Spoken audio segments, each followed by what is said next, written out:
Dột dột dột.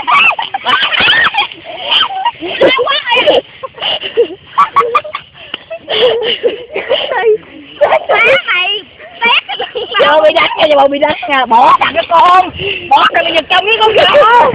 Đi chồng tao nó mày giúp mày. Trời đất nghẹt rồi. Đá vô quần, đá trong má. Thôi giờ chơi kiên cũ đi. Không giờ chơi đánh ghen. Thôi đánh hoài mệt. Đang ngứa quá trời rồi. Đau thiệt á. Trời coi hà. Thôi lại cánh đồng tuyết nặng. Nói gì á? Chỉ cho cái đường trang. Đâu kìa. Dạ.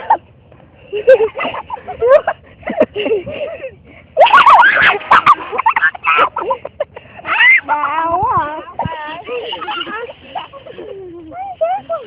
Ủa trời nãy em kìa. Lóc mà ngồi tét vô cho mình nó lấy cái chụp. Ơi, giới thiệu những thành viên trong cái đội quậy quậy.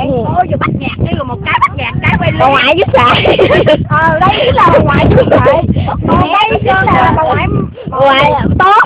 ngoại tốt. Bà ngoại giúp xài là anh ngoại. Còn đây là chị để miễn thối. Vô duyên. Đây là anh Tình tổn tiệp. Đây là đòn kết. Còn đây là chị gà con. Đây là ly sức sẹo. Con đây.